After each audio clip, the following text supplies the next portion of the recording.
How is it going, everybody? This is Sean Barnes. I want to welcome you to episode 50 of The Way of the Wolf.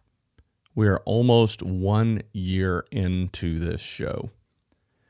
As we started to close in on the end of the year, I felt it would probably be beneficial for all of the listeners and even for myself to do a little bit of a recap. And I'm thinking about, okay, what are the top 5 things that I've learned this year? It's been a bit of a challenging journey for me, if I'm being honest, trying to get comfortable being behind a microphone, behind a camera, doing a bit more public speaking and sitting on panels. This was very much a year of growth for me and a year where I really focused on pushing out of my comfort zone. I know I've shared this on the show many times. I am very much an introvert at heart, so this does not come easy to me. I feel like I'm making progress and I'm heading in the right direction. And so as I talk through some of these lessons that I've learned this year, my hope is that some of you may be able to kind of take these lessons and apply them in your own personal lives and see if you can accomplish things that you really want to get done, but maybe have been a little bit nervous or unsure or hesitant.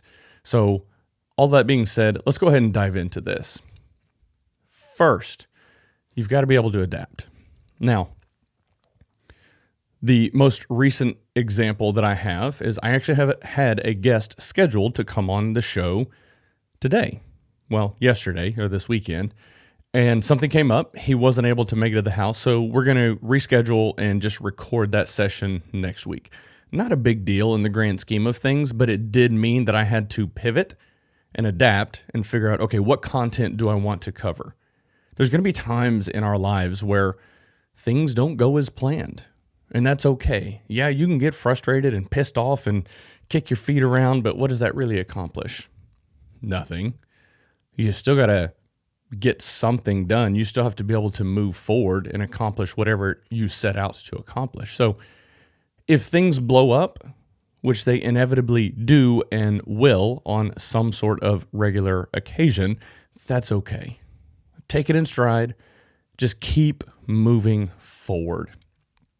You never know what's going to happen, but the ability to adapt is something that I found to be very beneficial this year, especially as I've started this podcast and YouTube channel trying to figure out how all of this stuff works. The second thing I want to touch on is letting it go. I am a problem solver by nature. Part of that entails me identifying problems and working to solve those problems. This year, I have come to realize that there are going to be problems that I come across that are not mine to solve. And that eats me alive.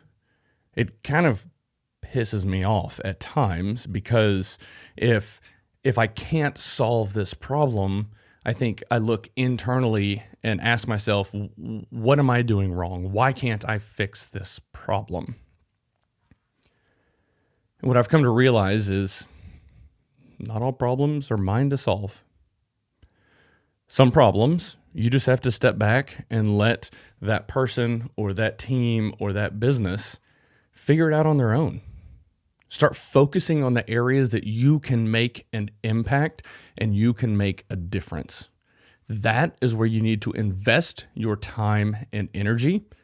When you do, you will realize you have more of a sense of fulfillment. And you will not be spending as much time dwelling and losing sleep and frustrated over why can't I solve this? Why can't they solve this? It's just not really worth it. I can assure you of that. So if you do come across a problem that you're struggling to solve, move on. Unless it is core to who you are or what you and your team are trying to accomplish, just let it go. Number 3 is a big one. You can accomplish the goals that you set for yourself. It's not going to be easy. Learning how to record all of this content, this podcast, this show has been very much a challenge for me this year. Yes, I'm a techie by nature and I geek out over all the microphones and video equipment and all of that stuff that I've bought and tried out and learning how to edit and all of that stuff. It's been a challenge for me. It really has. But I feel like the production quality has gradually increased as the year has gone on. And I think at some point I will probably start to outsource the editing component of the show. But really what this comes down to is when you set a goal for yourself, keep moving forward, keep chasing that goal. It's not going to be easy. You're going to be uncomfortable. You're going to mess up. But that's how you learn. That's what this is all about, becoming the best version of ourselves. The last thing I'll leave you with on this particular topic is you have to focus. If you lose focus, you're not likely going to be able to accomplish the goal that you set for yourself. So put your head down, put in the work, stay focused, and get it done. When you take that approach, you will absolutely accomplish the goals that you set for yourself or for your team or for your business. Number 4, sometimes it's okay to let off the gas. This year was quite challenging for a number of reasons. The globe was starting to come out of the pandemic, and then all of a sudden the Delta variant hit and started to crush everyone all over again. I think the country is more divided than ever from a political perspective. And for me, I've focused so much on business, creating this show, and coaching and helping other people accomplish the things they want to accomplish. I really pushed myself hard for the first 10 months of the year, and I accomplished the goals that I set for myself. Oh man, it was exhausting, just exhausting. And so about a month or so ago, I had hit all the goals that I had set for myself, and I realized, okay, I have crushed these goals and crushed myself in the process. I think I need to take just a little bit of a step back and take some time to appreciate what I was able to accomplish, what our teams were able to accomplish. And I know you hear entrepreneurs and public speakers who talk about just crush it, crush it, crush it. You know, I just don't think that that's sustainable indefinitely. There are anomalies out there. There are people like you hear Elon Musk working 16 hours a day, 7 days a week for years and years on end. That's not the norm.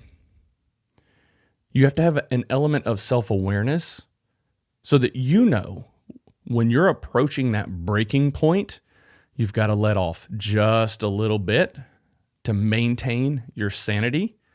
When you do, you're going to come back even more refreshed, energized, and recharged so that you can then tackle that next goal that you set for yourself. So when you set those goals, it's important to realize that once you accomplish them, it's okay to celebrate a little bit. It's okay to take a little bit of a vacation or a little bit of a break and give yourself that much needed rest or reprieve so that you can come back and just crush it next time. Number 5, strong leaders build more leaders. Leadership development and coaching is an absolute passion of mine. Yes, I still love the technology aspect of what I do. But I've come to realize to be successful in business and in life, it's not just about how fast you as an individual can go. It transitions into how fast can you get your team to go? How fast can you get your teams to go? You can only do this by building leaders around you. I'm supremely confident whenever I say that the only reason I've been able to achieve the level of success that I have and start leading more and more functional teams is because we have such strong leaders that exist on those teams. Years ago, I would not have been able to successfully step in and lead the human resources team had we not built such an incredibly strong IT team. Our IT director is an absolute rock star. He runs and leads that team like none other. And he and I are still very close, and he's actually going to come on the show at some point here in the near future. But likewise, I would not have been able to step in and start leading safety and transportation and start the ESG division had we not built such a strong HR team. People ask me all the time, how on earth do you lead all of these different functional units and teams? And at first I thought, oh, a lot of coffee, that's about it. But as I've reflected, I've come to realize that quite frankly, it's not me. It's the leaders that we have over all of those teams that are making it happen. And yes, I'm available, but my focus has been to coach and guide and mentor all of them so that they can successfully lead their teams, so that they can learn the tools necessary to start coaching and guiding and mentoring their employees. In summation, leaders build leaders. So, 5 key lessons that I've learned this year. Adapt. Let it go. You can accomplish the things that you set out to do if you focus. It's okay to celebrate and let off the gas from time to time as long as you get back into it. And then finally, leaders build leaders. All right, so that's all I've got for the show today. I want to take just a quick moment to thank all of you that have left reviews. Thank all of you that have subscribed to the YouTube channel. I'm trying to get my subscribers up on the YouTube channel so that I can get a custom URL. So if you are listening to it or watching the show on YouTube, please refer it over to your friends, see if you can get them to subscribe. That would really help me out. I don't do any sort of ads. I never intend to monetize this show. This is all about helping all of you. And I think the best way I can do that is if you can help me by sharing the content and leaving comments and reviews. That also helps me figure out what content do all of you appreciate and what areas do I need to focus on. So thank you all so much. Y'all have a good one.